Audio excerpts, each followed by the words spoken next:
আমি মোহাম্মদ হাসান সাইদ। আমি একজন টেক্সটাইল ইঞ্জিনিয়ার।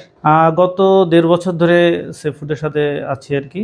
সেফ ফুডের প্রোডাক্ট নিয়ে আমি 1.5 বছর ধরে। এ পর্যন্ত আমরা তো শুরু তো করেছি ডিম থেকে। তো ওইটা আমরা রেগুলারই নেই, ডিম এবং তারপরে আস্তে আস্তে চিকেন। তো এই দুইটা প্রোডাক্ট সবসময় আমার রেগুলার নেওয়া হয়। এই দুইটা ছাড়াও আরও কিছু কিছু প্রোডাক্ট যেমন খেজুরের গুড়, তারপরে মাছ, এগুলো আমরা ভেঙে ভেঙে নিয়েছি, কিন্তু কন্টিনিউয়াস আমাদের পুরো মানে মাসিক ডিম এবং মুরগির বাজার আমরা সি ফুড থেকে করি। হ্যাঁ, সি ফুডের যে প্রোডাক্টগুলো আছে সেগুলোর যে ল্যাব টেস্টের রিপোর্টগুলো, এগুলো আমরা রেগুলারই পাই হোয়াটসঅ্যাপে, এবং একই সাথে ওদের পেজেও অ্যাভেলেবল থাকে, ওখান থেকেও আমরা দেখে নিতে পারি ওদের প্রোডাক্টের কোয়ালিটিগুলো।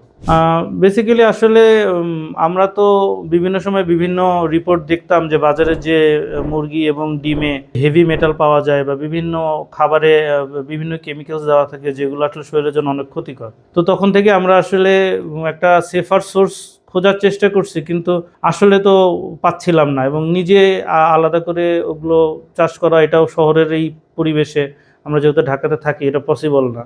তো তারপরে বাধ্য হয়ে ওইটা আমাদের নিতে হচ্ছিল। তো পরবর্তীতে যখন সেফ ফুড এরকম একটা মানে উদ্যোগ নিল এবং এরকম একটা প্রজেক্ট চালু করলো, তো আমরা প্রথমে ওখান থেকে নেওয়া শুরু করলাম।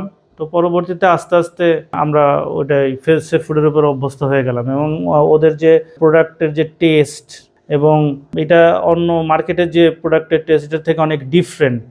তারপরে একই সাথে যখন তারা তাদের এই ল্যাব টেস্টের রিপোর্টগুলো, অথেন্টিসিটির যে প্রুফগুলো, সেগুলো দিতে থাকলো, তখন আসলে ট্রাস্টটা ওইভাবে বিল্ড হয়ে গেল। তারপর থেকে আমরা সেফ ফুডের সাথেই আছি এই 1.5 বছর। এটা হয় মাঝে মাঝে, যেরকম কখনো কখনো এমন হয় যে আমি সেফ ফুড, এবং আমি এটা খুব স্যাটিসফাইড সেফ ফুডের বিষয়ে, যে অনেক সময় এমন হয়েছে যে আমরা অনেক প্রোডাক্ট সেফ ফুড থেকে পারচেস করেছি, কিন্তু পরবর্তীতে প্রোডাক্টটা হয়তো কিছু স্মেল থেকেছে, এবং ডিম অনেক ক্ষেত্রে দেখা যায় যে ডিম পচা আসে, এবং সেটা মেনশন করার সাথে সাথেই তারা এটা চেঞ্জ করে দিয়েছে আমাদেরকে।